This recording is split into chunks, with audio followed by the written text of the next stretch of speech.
Bonjour tout le monde.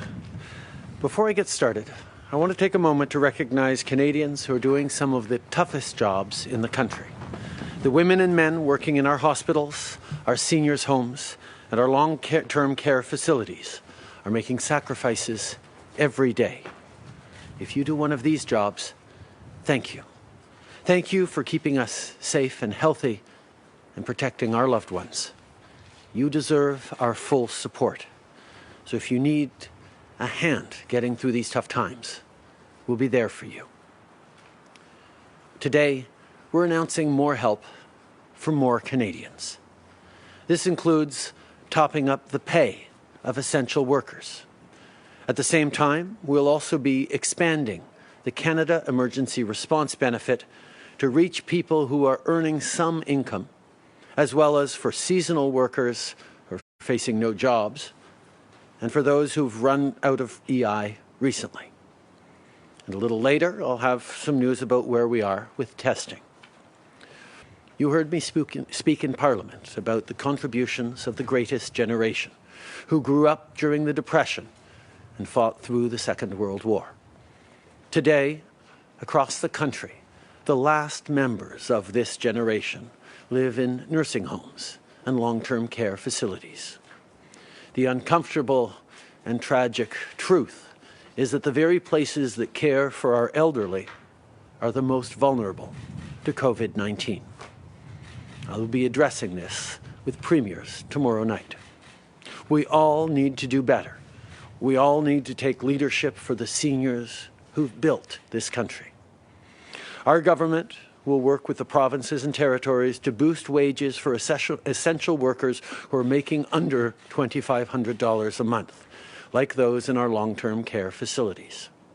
For many workers looking after the most vulnerable Canadians, including seniors and those with disabilities, we know conditions have gotten more difficult over the past weeks, and you need support right now. Tomorrow, in our weekly meeting, I will discuss with provincial and territorial leaders the importance of getting this wage boost in place as quickly as possible. As we face an unprecedented threat to public health, you are our most important line of defense. We will do whatever we can to help you do your job and support you through this time. Today, I can announce that we are expanding the Canada Emergency Response Benefit to include people making up to $1,000 a month, seasonal workers, and people whose EI has recently run out. Maybe you're a volunteer firefighter or a contractor who can pick up some shifts, or you have a part-time job in a grocery store. Even if you're still working or if you want to start working again, you probably need help in making ends meet. So if you earn $1,000 or less a month, you'll now be able to apply for the CERB. If you were expecting a seasonal job that isn't coming because of COVID-19, you'll now be able to apply. And if you've run out of EI since January 1st, you can now apply for the CERB as well. And for others who still need help, including post-secondary students and businesses worried about commercial rent, we'll have more to say to you very soon. No matter who you are or where you live, we're in your corner.